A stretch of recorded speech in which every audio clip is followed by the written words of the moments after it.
everybody, to season 5, episode 21 of the Focus TV. Joined tonight is Octavia Wyatt.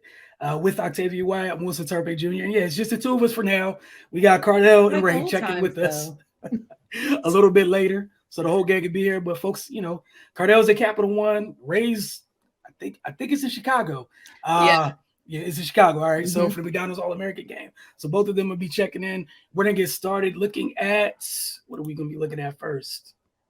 Let me see. All right. The women's bracket. So we had the Sweet 16, Elite 8, all that good stuff happened already.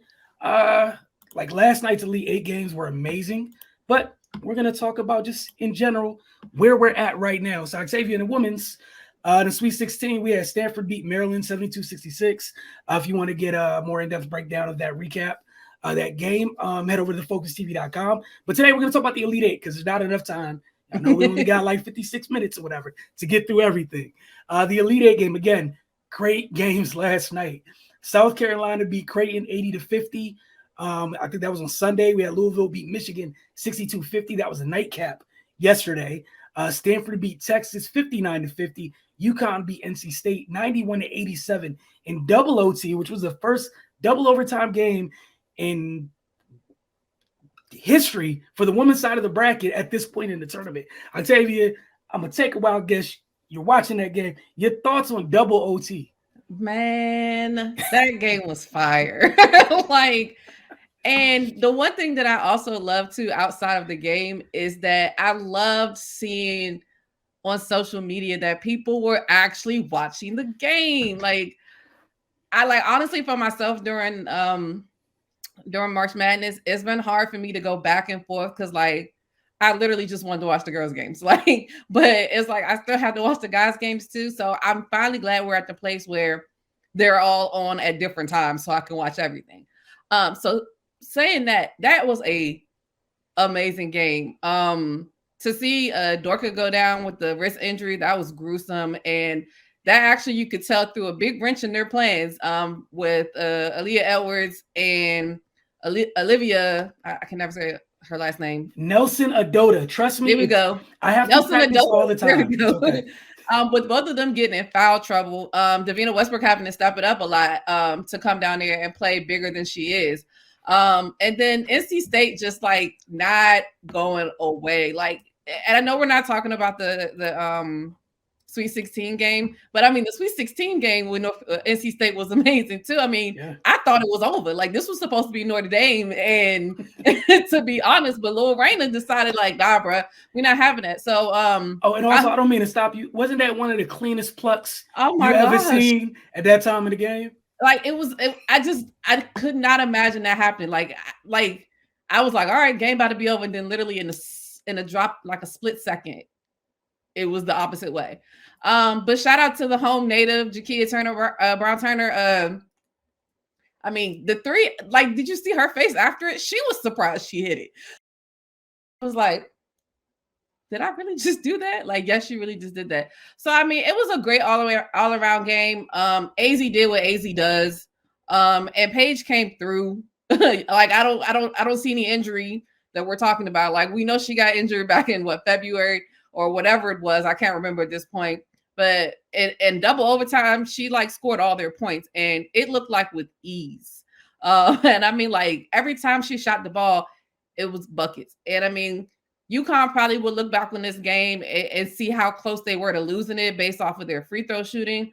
Because I mean, Olivia Nelson Odoto could have sealed the game, but she missed 2 clutch free throws at the end of the game. So that was real tough for them. So for them to still pull it together, you could tell they have that championship pedigree. I mean, it's Gino. Why are we surprised? We shouldn't be. But I mean, NC State, it's a heartbreaker for them to lose that game. As far as they've come, all the comebacks they've had this year, and they're losing 4 out of their 5 starters. So that's real tough for them to go out that way. It's always going to sting.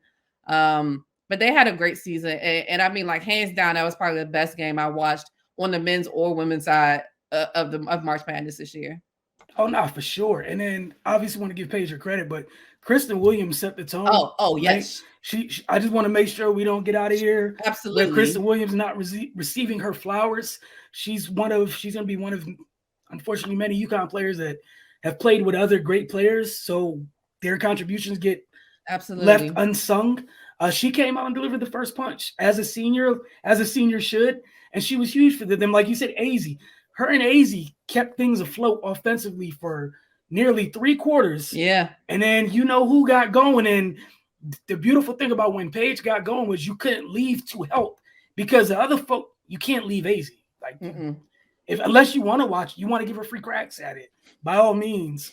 And then the job that Aaliyah Edwards and Olivia did dealing with I forget her first name, Kanane on the other side. Yeah, of Elise State. Like, thank you, Elise Kanane.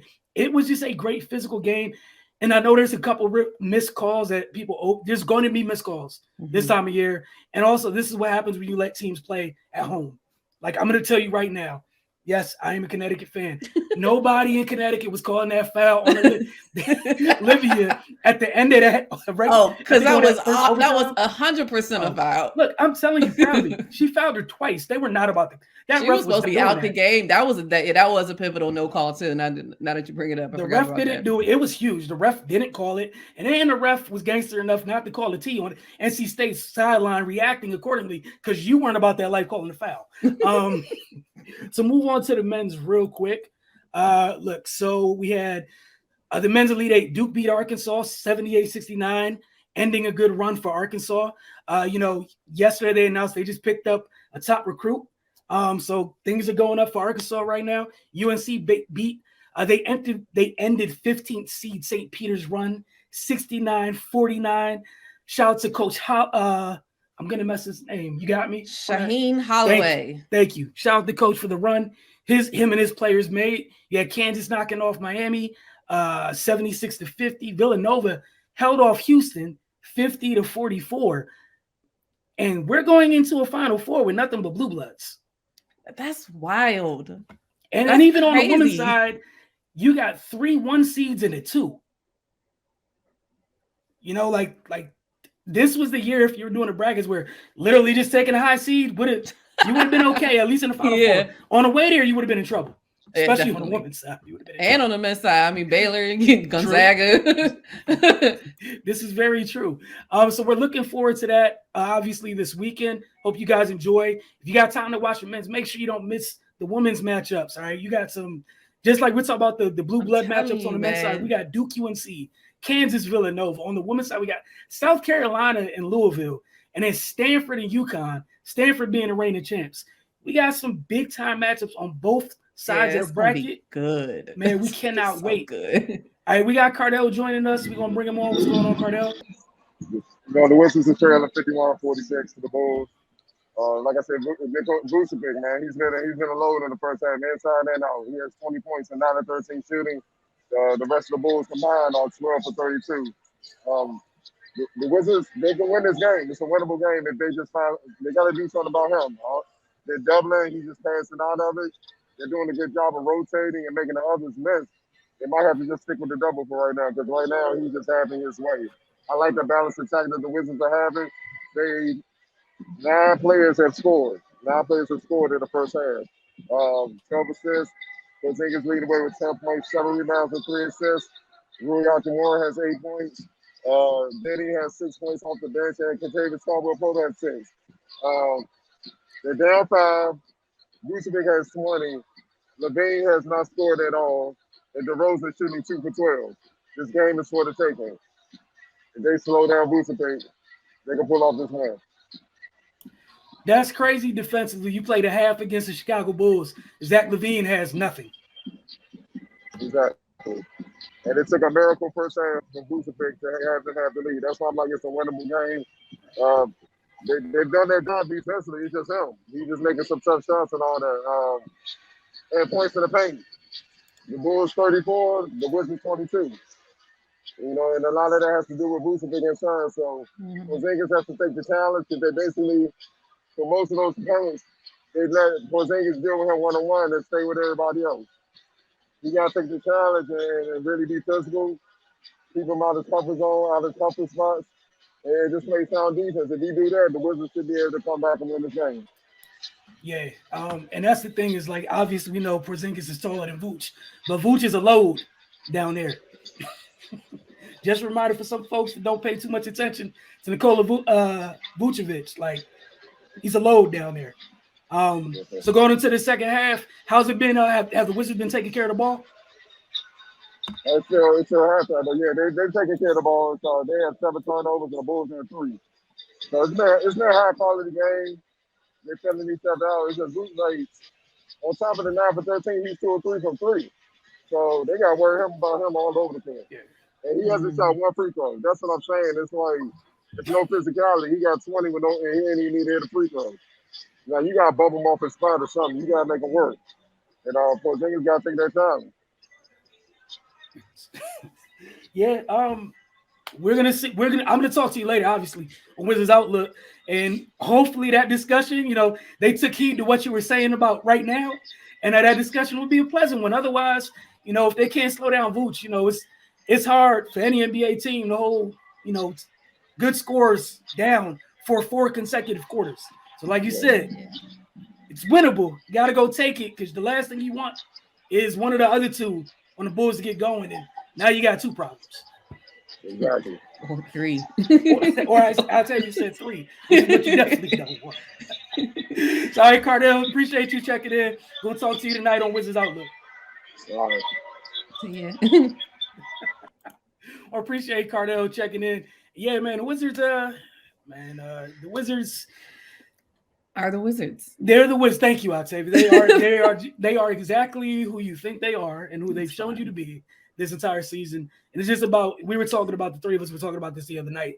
It's just about getting through the rest of the year and trying to establish some sort of a winning culture, whatever that may look like. Like, forget the overall record. Just about ending the year in a positive note.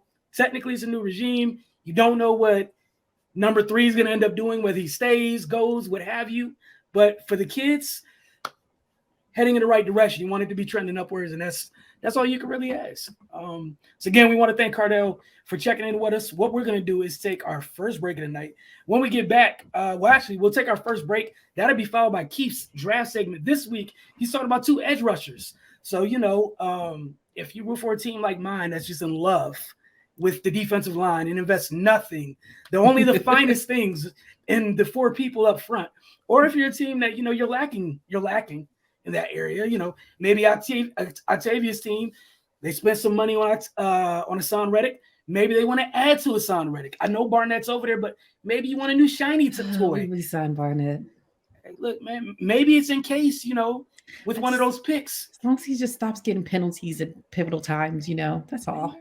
Hey, look, man, for all with one of those 3 picks in the top 20, Barnett might find somebody who's going to be sharing a very interesting training camp competition with them. We just don't know. Or if you're another team where you've been waiting for pressure from your defense for forever, you might want to tune in, pay some attention. It could help you. So I've heard. So again, we're gonna take our first break. Then to be followed by Keith knocking out this week's segment. I believe he's gonna be talking. Matter of fact, he'll tell you the 2 prospects. I'm not even gonna do that to you guys. You're watching the Focus TV. We're back. Today we're talking about 2 different edge prospects.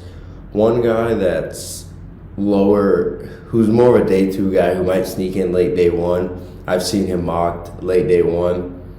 And another guy whose draft hype is unlike something I've never seen before. The hype he has going behind him, especially to not be a quarterback, is something you don't see quite often. 2 people we'll be talking about today is Boye Mafe and Trayvon Walker. Now, we'll start out with Trayvon Walker because when it comes to Trayvon Walker, he's an interesting prospect because he doesn't have a great showing on film. Like, you don't see dominant play after dominant play. Like, do you see flashes? Yes. You see flashes most times when you watch film. You see flashes in a lot of players. But he shows great versatility when he's able to line up as all the defensive positions, from linebacker to edge to defensive tackle. He's done it all, and he shows that he's capable of doing them all on film. And the reason he has so much pre-draft hype going behind him is because his combine was just freakish. The numbers he put up, the numbers he displays, the speed that he showed for the scouts at the combine has gotten enough push behind his name for him to be now looked at as a guy who can be taken number one. To have the push to be taken number one over guys like Aiden Hutchinson and Kayvon Thibodeau, who, despite not having the same combine as him, showed on film that they can do this day in and day out. Now, it's not up to me at the end of the day if Jacksonville decides to take him or Aiden Hutchinson, but if you ask me who's the more talented player, I'm going to go with Aiden Hutchinson. But Trayvon Walker, the things you can tell on film is that you can tell he is a freak athlete. You can tell he's very strong. You can tell that he knows the game. He always finishes a play. That's one thing you always see is that no matter how much, I remember it was one specific play I was watching. I think it was against Alabama when Ajayi Hall broke off for maybe a 20, 25-yard pass. And, you don't casually see D linemen just hawking down a receiver, but he made it look like it was nothing. So it's plays like that where you don't see that he's winning the rep, but when you're going from one side of the line to the other side of the field, down the field, and catching a receiver, when you got speed like that, that's what makes NFL teams want you, when you're able to finish plays like that. And switching to Boya Mafe, I've seen this guy be mocked from mid-day one to mid-day two. The guy's an interesting, it depends on how the team that you root for or the team that you're interested in looks at him, because he is a guy he's not a plug-and-play guy, which is, in my opinion, if you're spending a day one pick on someone, they've got to have the ability to have plug-and-play. Now, down the line, does he have that ability? Yes. But where most teams are that are later in the first round, I don't see a team that I think can plug him in specifically. Now, do I think they can plug any edge in? Yes. Do I think they can plug him in and he just become I'm not going to say dominant, but a vital play in the defense? No.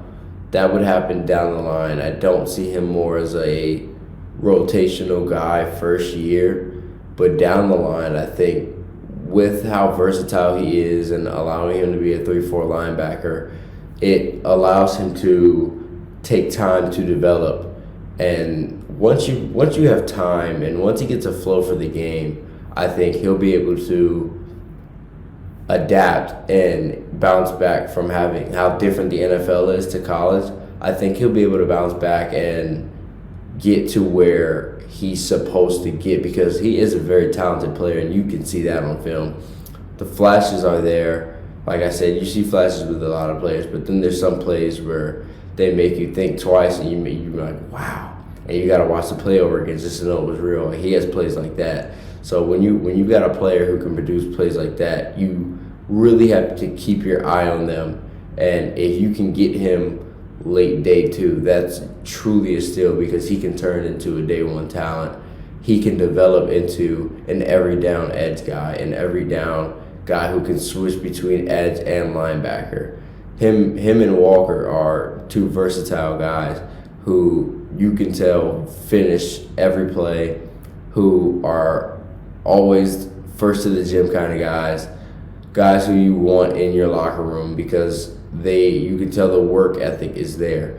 That Georgia defensive room was crowded. They may have 4 to 5 defenders go in the first round.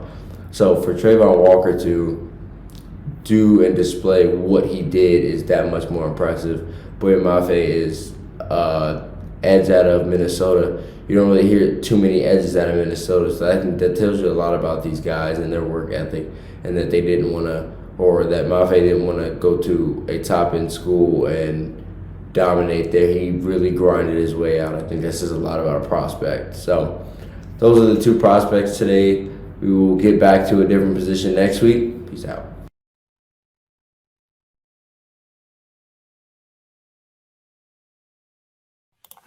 Welcome back to the Focus TV. All right, I want to thank Keith for knocking out that this week's draft segment. Look, man, I feel, what are we, like, just a couple weeks away from the draft? It feels like. Yeah, about a month, April 28th, I believe. Man, and all these teams that have done all these crazy things, free agency, which we're gonna talk on just a little bit later, like it's nuts. I don't even know how to properly wrap my head around it fully. But what we're going to do is, again, we're going to talk about that a little bit later. So you guys just bear with us. Some quick DC United news. They're back in action this week following international break. The Black and Red will host Atlanta United at this point. Again, we're only 4 games in, so nobody go crazy about where they are in the standings.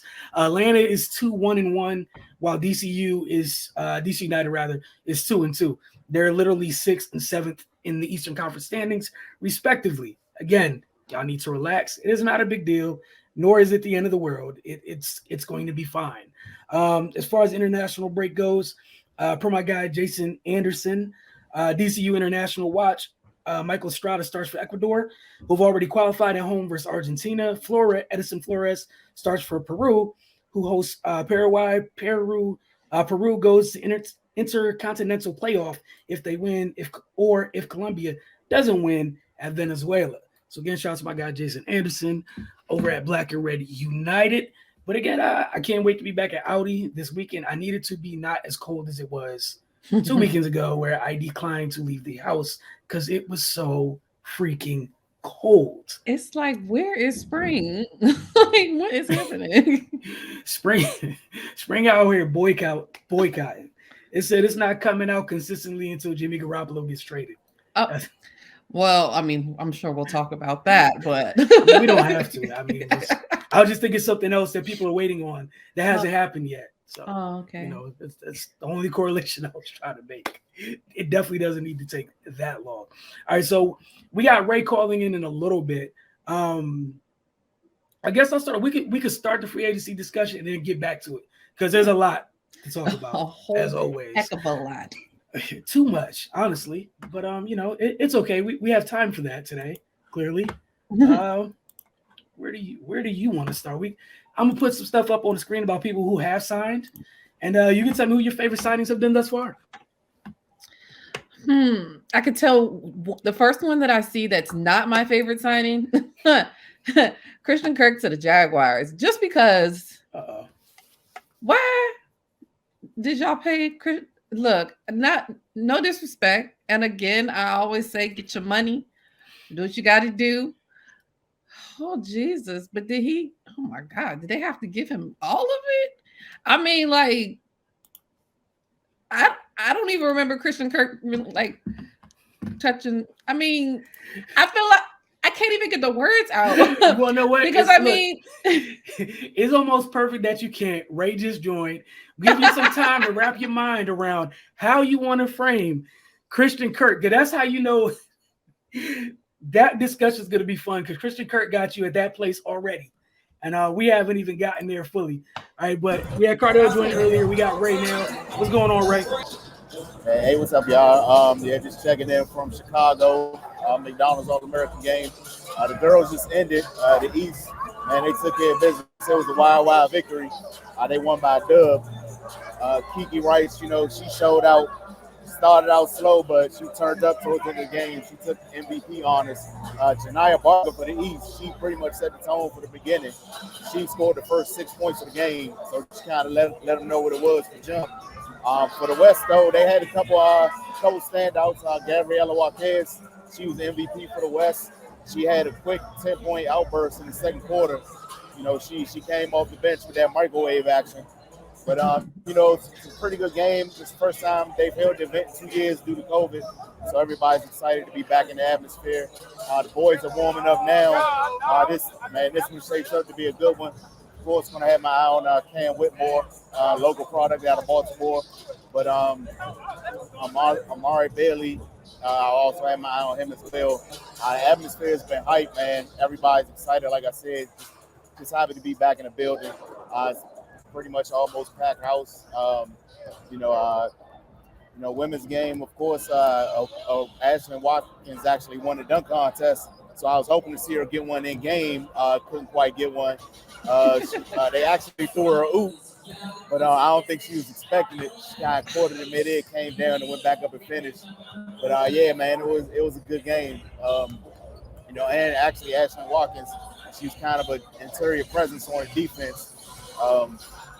Getting her and Kiki, they'll actually be teaming up next year at the next level. So, you know, they're going to be fun to watch, man. And, you know, with girls, we get to see them for a few years before they go ahead and make that leap. So it's going to be nice to watch them develop. But yeah, man, we getting down to it. The boys about to tip off. You know, this is definitely going to be a good one. I'm about to go get my large refillable popcorn from upstairs. Yeah, I'll tap in with y'all later. Hey, see it. I can't be mad at that at all. Large refillable popcorn, not mad at that, not even a Man, little look, bit. now I want some popcorn. Jeez. Man, just gonna come in here saying stuff like that? How dare you? But no, we're happy that he checked in. We're happy that they're having the game again because there's a lot of stuff that's kind of rebounding from, you know, it's a global pandemic, folks. Yeah, a lot of stuff that's trying to rebound. A lot of events that didn't happen or they kind of happened without any crowds. And you know, hopefully everybody's good out there, still doing their due diligence, being messed up or what have you, out there. But we're gonna take our second break. When we get back, again, giving Octavia a little bit more time to get into this whole Christian Kirk thing. Then we'll get into free agency. You watching the Focus TV.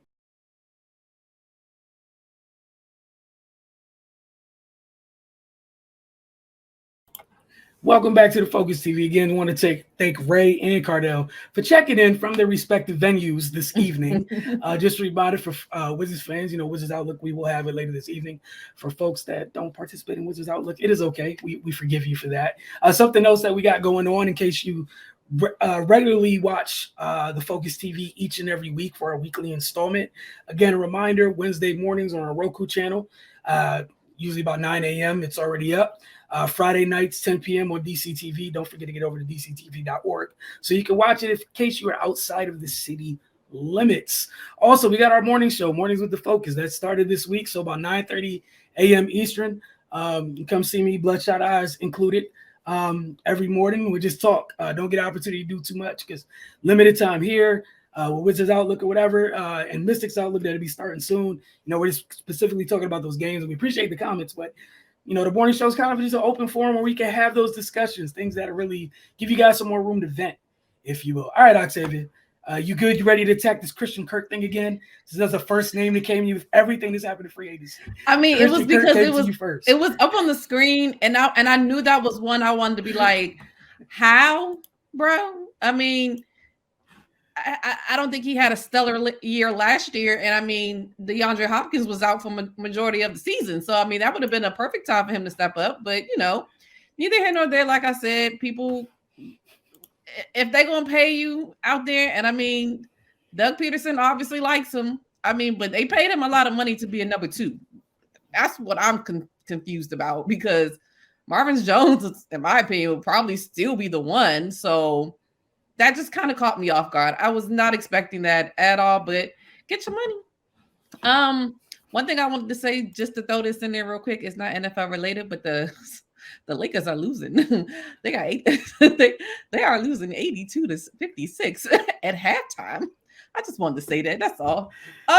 This is such a petty program. Continue. It really is though, because I kept looking. I was like, is that 82? And it's not halftime yet? Jesus. Okay, let me see. What's another? I think that probably two of the teams that have done the best so far in free agency to me are going to be, of course, the Dolphins and the Chargers. Okay, so let's unpack both of those one by one. Where do you want to start? You want to start with the Dolphins? Yeah, I mean, I mean, the Tyreek Hill signing is massive. Like, it's massive. Tyreek wanted his money. And I mean, honestly, a lot of people are going back and forth like, I can't believe you left Patrick to go to Tua.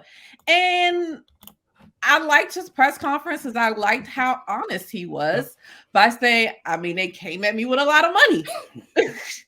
I mean, and that's really what it is, especially because we know in the NFL, a lot of them don't get guaranteed contracts and they don't get long-term contracts. And we know when you're playing with somebody of Patrick Mahomes' stature, he gets a lot of the money. So he's gotten the championship. You know, although I do kind of feel slighted because when they won their first championship, I could have sworn Tyreek was all in the camera talking about stuff. We not gonna win not one. Oh, it wasn't him. It was the other dude. I'm sorry, but they was all like, we not gonna win not one, not two, not three, not four. We got one. So let's start there. But he got one, and I think that's why he was more content to go. Because it's like you can't tell me I've never been a Super Bowl champion because I have.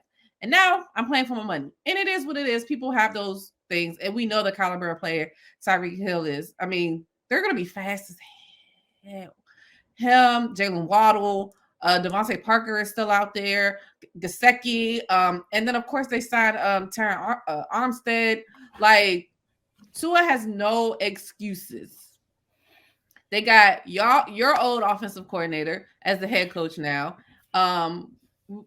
And you can see what he does. I mean, he worked with Jimmy, you know, he made it work with Jimmy. So it's like Tua.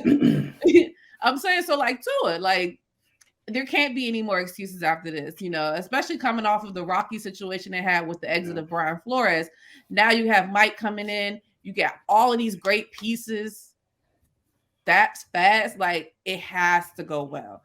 Or Tua is going to be in the same situation another quarterback is in right now, where I'll take them back a couple of quarterbacks that are still looking for somewhere to go and be a starting quarterback. Tua has no excuses this year. On the flip side with the Chargers, if I can just jump with the Dolphins real quick. I love McDaniels over there. Like you said, you got Hill, you got Waddle, you got Mostert, however long you can keep him healthy. I forgot about him, yes. So you got nothing but crazy speed, and we know Tua eats with the RPOs and things of that nature. The other thing is folks are going to see just how simple, 10 had it in San Fran. And, I loved Tyreek's comments about, I'm excited as you know what, to do, to be used like Debo because he's a freak athlete. So you got one freak to another freak admiring how he's being used, considering you came from Andy's offense where they're already super creative. Mm-hmm. So I know Tyreek's like, man, can I get 6 carries? Can I get 7? Like, what's up with me and Mostert? Like an option or something, double end around. Can we have some fun? And I think for Tua, and I know a lot of people feel some type of way about Tua or whatever. Like you said, I'm with you. There's no excuse for Tua. I also think he'll be fine. Because, like, let's be honest. At Alabama, going from Alabama to the Dolphins, he downgraded in NFL talent. Mm-hmm. Not trying to be mean. Mm-hmm. Being honest, he had a better NFL line in college. Had a better NFL pass catchers in college. Then he comes to the Dolphins. They're not really working with a lot of great things, right? Not being mean, just being honest. So now this group of skill position players looks more like his college group, honestly. And obviously these guys are much more accomplished than those 3 on the collegiate level, but like he can uncork the long ball if he has time. And he threw to nothing but speedsters when he was there. Yes. You think he's not going to figure out, hey, Waddle's fast? Think he's not going to understand? I can let this go early. The other thing is, in that offense, all the digs and the crossing routes, those are dudes that glide at like 4.2 running crossing routes. And it's not like you just got one of them. You got Waddle and Tyreek running crossers. What do you do? Who do you go with? Just fun times. Like you said, the O-line, the run game is going to be ugly. I'm sure they're going to draft the back just because out of spite. It's a Shanahan thing to do. You go somewhere, you draft backs. You just do that, right? So like, yeah, I'm with you. I feel good. I'm excited to see what they do in the draft. Because even with what they trade away for Tyreek, you notice they kept them 2 top 10, not the top 10 picks, but they kept picks for this year. They didn't lose everything. Mm-hmm. So, but go ahead with the Chargers. Whew. The Chargers, they stacked up on defense out here. Because I had my fingers and my toes and my legs crossed, hoping to get a J.C. Jackson. I'm just hoping. I knew it wasn't really going to happen, but I was like, please. I mean, and then you still got a Asante Samuel Jr. back there who's definitely gonna come into his own. I mean, like his dad. Let's be real. And correct me if I'm wrong. I'm trying to remember. I mean, they re-signed Mike Williams, who had a monster year. Keenan Allen's having a monster year. I mean, we all know what Justin Herbert is. Like, that came at us real fast. And I feel like I'm missing one. And I feel like I don't want to say it until I'm 100% sure. Talk about the Chargers. I will look for you. No, not him.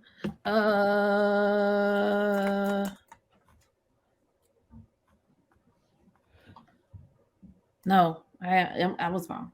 It's Okay. somebody else. But no, I still think that they put together a good signings in the free agency so far. I think they have a lot of upside of what they are going to be able to do, especially because like we all know the AFC is loaded. It's war over there. Like, it is it's a a war. mess, and I'm glad I am nowhere near it. Don't put me over there at all. Don't send nobody from over there. Like, I don't want it. I hope we don't play none of them. I haven't looked at our schedule yet. And my division plays the whole AFC West. All of them. What? All of them. Who else? Like all of them. Who else that was a good or bad signing? I mean, man, there's a lot of teams that kind of like added a couple pieces. Like I like what the Rams did with adding Allen Robinson. Yeah. And moving on from Robert Woods, like I get it. And the other thing is, in that division, I'm not going to knock the physicality. Go get you somebody else who could throw people around. It's yet to be seen if they're going to re-sign Odell or what have you. But yeah, keep adding weaponry. Like, because what you saw last year when you had Odell was when it was two dudes that you had to cover, that you had to honor, Cooper could still get his. You couldn't just double him. Somebody good enough where if you leave Allen Robinson with somebody one-on-one that's not your number one guy, he's going to do Allen Robinson things to you. I mean, you're going to make it pay. Yeah, that's true. So I forgot about that one, and especially still trying to figure out what they're going to do with Odell coming off another knee injury. Like, to me, that's kind of scary because he's been injured a lot. And I'm sure he probably wants a long-term deal at this point, but how can you give him one with as many injuries as he's been going through recently? So that's going to be a tough situation for them. But I like that. I do like the swap too. And I think that they still have a good core, especially at wide receiver. Allen Robinson, Cooper Kupp, and my man, Van Jefferson. That's what I was gonna say. Like, I think Van Jefferson is going to continue to trend upwards. He's good. I mean, he's really good. And when I first found out that his dad was a wide receivers coach for the Cardinals, I was like, well, it all makes sense. Yeah. Like, it makes sense. Like, he might not be the most flashy or, top tier player that you want to say or whatever, but you could tell he knows the fundamentals and he just needs his time to increasingly get better. And I mean, I can't remember if he was there when Jared Goff was there, but I'm like, he had Jared Goff. So it's like, now I think his rookie year. Right. So it's like now, I mean, you got Matt Stafford. That's a great upgrade for you. So I definitely think that, I think that they'll be good. I was kind of surprised that Von Miller decided to leave. I wasn't. I guess he's just on a tour. He was like, you know what? I thought I would never leave Denver. I done left Denver. And, I'm going to go to LA. Now I'm going to go to New York. He can just come on down to Philly after that. Look, my man was like, I'm at the age I'm at. I'm still an elite edge rusher. A bunch of y'all got pretend edge rushers. I am instant impact edge rusher. I'm a 2-time champ right now. Oh, can't get over the hump, Buffalo. Couldn't stop anybody, Buffalo. I like what they did too. Getting Vaughn. They got another tight. Oh, they didn't get the tight end. Who was it? Buffalo? Yeah. I'm about to go look real quick. Give me a second. I got you. See. I mean, of course, we know Josh is just going to be Josh.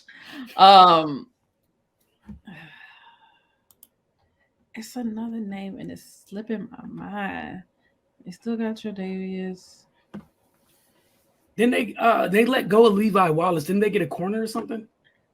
I could have sworn they got a big name, and it's outside of another big name. Oh man.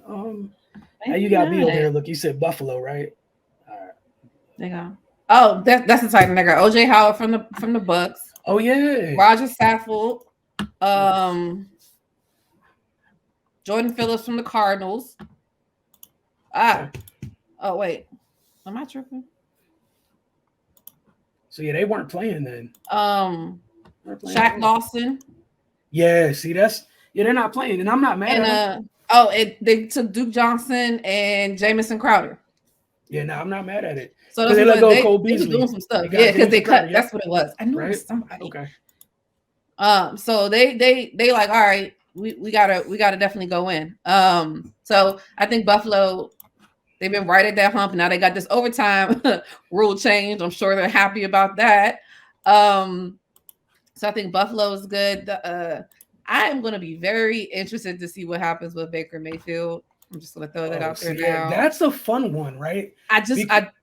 What we going to do? I mean, so I don't. Okay, so between Baker and like Jiminy Cricket, right? So I don't buy San Francisco's bluff about James being on the roster come week 1, because you would be giving that man $27 million and nobody else is willing to give him at all. I don't buy that. I do buy if you cut him right now, he'd get his $7.5 million because of injury money. And you're like, if there's no market for him, why would I give you a free $7.5 million? How about you stay here, you get healthy, you pass a physical, snip, snip. Bye. Tis what it is. You go your separate way, and then we only take our 1.25 hit in dead money or what have you, and you go on with your married life, because clearly there's not a market. Now with the Browns, I believe they could hold on to Baker until they find out if Deshaun's going to get suspended or not. Because that's what I was saying too. Because like the whole thing that I first started thinking about before I found out that you said that they signed Jacoby Brissett was that if you're signing Deshaun, like I just read an article or I just saw a headline saying that Goodell was saying recently that, he could still be disciplined by the NFL.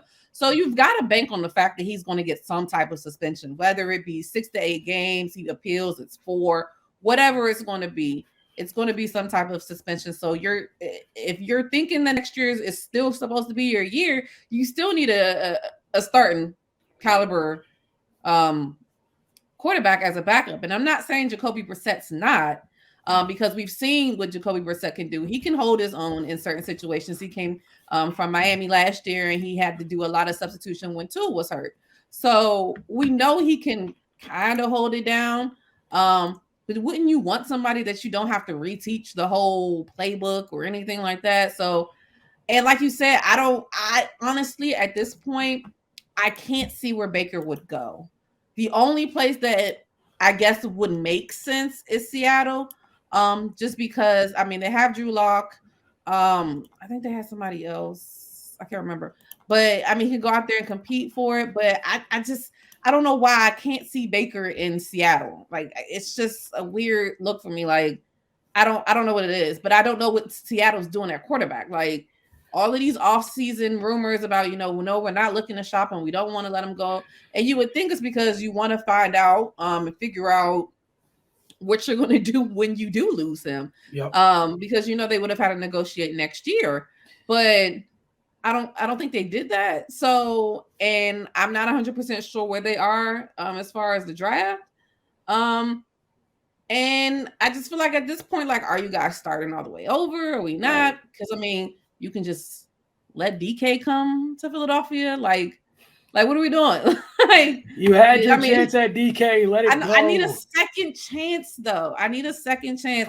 Won this draft and don't let them pass you by. That, and I'm trying to figure out what they're going to do with Bobby Wagner. Like, I know they released him, but like, where's he going to end up at? Like, I don't think he leaves Baltimore. I think Baltimore. That just seems like a Baltimore pickup. Like they just been waiting. Come here, OG. Come on. Right, because that might be true because Baltimore had signed Zadarius Smith, but then he backed out, and then he saw people get money, and then he went to Minnesota. Yeah. So, and can we talk about how Kirk Cousins keep getting all this guaranteed money out here? Who is his agent? His agent, Hall of Fame. That's all I know. HOF him immediately. Because when you look at that man's career record. And then look at the money. The math is not mathing. Thank you. It's not mathing. I don't know what's happening. I have no clue. Hey, look, I definitely can't tell you. All right, so what I put up on the screen right here is just some names that are free at this moment. Yes. Okay. What do you think about what's left out here? Because a lot of people are so enamored by the big names like they are every year in free agency. But there's actually some interesting things. Like my cousin and I were talking about Jabril Peppers just being out here relaxing in plain sight at 26 years old. And guess what? Guess what? The Patriots today signed 26-year-old Jabril Pepper, who's recovered from his ACL injury, who will be ready in time for training camp, just at a time when they're going to need someone to replace their veteran safeties. Yeah, 26 years old. I think I completely forgot about him as well. There's actually a couple of young guys that are out here just living in plain sight. You got Will Fuller who's out here. I wouldn't mind Will Fuller, to be honest. So another guy that at that age should not be in free agency. There's a couple of them that are like kind of surprising. I know Tariq Cohen got hurt, but he's out there in case you're Eric Ebron doesn't have a team. Shout out to Tariq Cohen, North Carolina A&T graduate. Obviously, that. Have to. It's my job. Can't ignore him. Sammy Watkins is out here. He's only 28, mind you. How about that? I think that he gets a bad rap because he's been moved around a lot. You know, I think that people kind of look at him as not a consistent wide receiver. But I mean, to be honest, he hasn't been anywhere for a long enough time to really be consistent. This is also very true. So it's kind of tough for him. I mean, he went from being he was a Buffalo, he was a Chief, he's in Baltimore, and we know how Baltimore is yearning for a number one. But we know the issues, and I'm not saying that he can't do it, but we know the issues when it comes to Lamar, because of course he has gotten a whole heck of a lot better. If anybody wants to say anything crazy, we won't allow that, but it is what it is. We know what the issues were at one point. So I'm surprised about that. Kevin King, 26 years old corner. Right. And here's one. Tack McKinley has yet to find a home. He's 26. I don't even think I realized all of these people were still like, because people only talking about the older guys, right? And yeah, it's crazy. I mean, look, KJ, right? Well, you remember Philip Lindsay? Yeah, the redhead running back from Denver. Yeah, he's a free agent. Yeah. Okay, I got one for you. You remember the Edmonds kids came out of Virginia Tech? Yeah, all three of them. Right? Mm-hmm. You had one of them on the one that's a linebacker on the Bills. You had one that was a safety on the Steelers. Mm-hmm. The one on the Steelers is in free agency because you remember they went and got Minka? Sure. Look, they all names start with T. I got you, but yeah, I got you right now. Terrell Edmonds. Terrell, there we go. I was 25-year-old safety, chilling in free agency. I need to go call on Jeffrey this list. On this list, Jabril Peppers used to be right above him, but he got signed. I need to go call Howie Roseman. Sorry, what are we doing? A quick call. What are we doing? What's it called? Marlon Mack, who's been a solid running back everywhere he's been, free agent. 26 years old. Like, again, I'm just here to share because everyone's just so enamored with all the big names that are.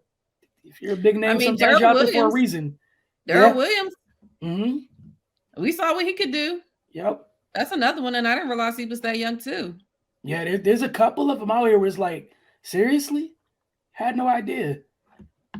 Giovanni Bernard is out there right now. Like, it's weird, man. It's just really weird. But again, here's Quan Alexander's in free agency, and he's 27 years old for everything that he's been through. He's 27 years old.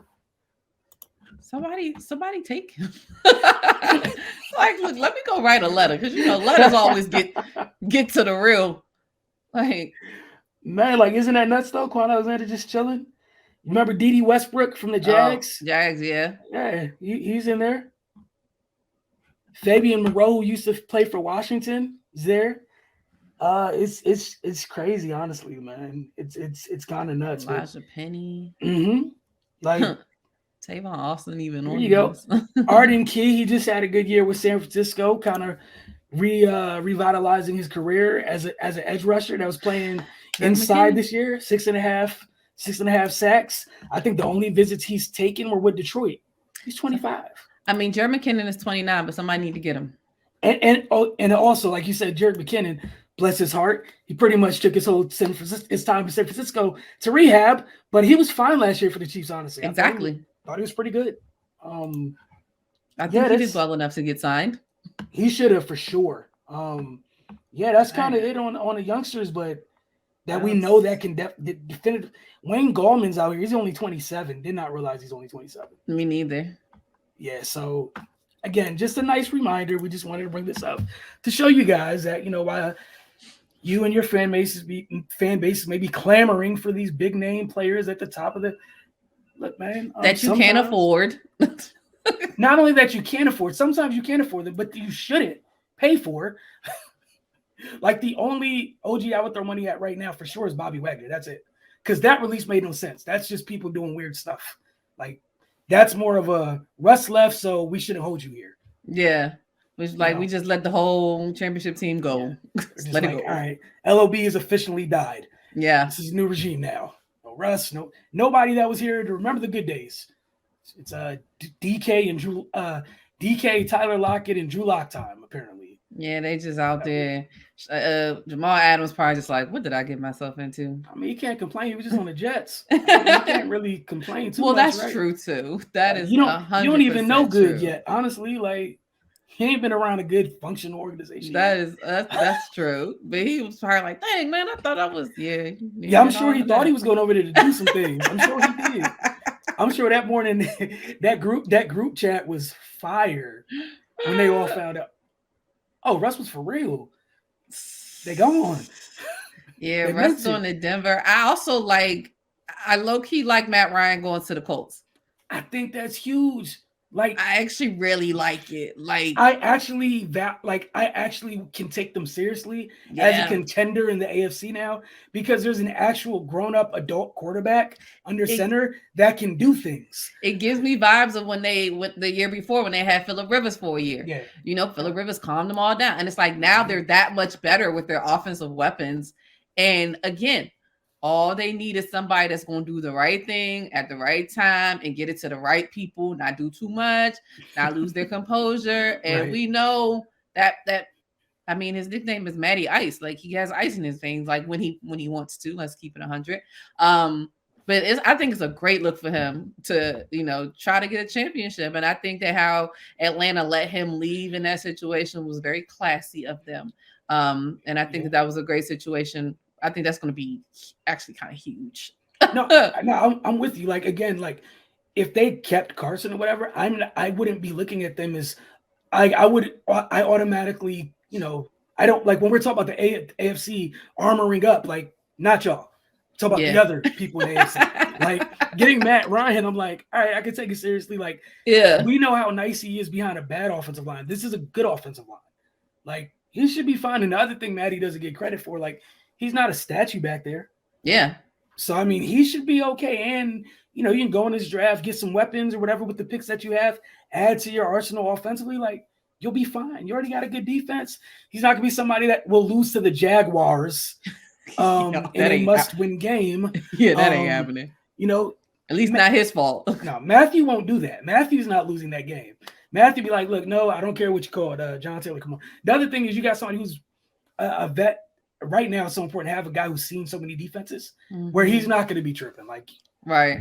He won't get confused or anything. Like, he going to know what's going on. Yep. And again, now you're actually a contender out there. We won't laugh at you anymore because I know I laughed last year. It was like, oh, yeah, Carson's out there. People are like, oh, it's going to change stuff. I was like, Yeah, I'm going to laugh at the other team that's in my division this year with Carson. Look, man, that's another story for another day. Speaking of which, we'll have NFL wrap up coming to you guys at some point soon.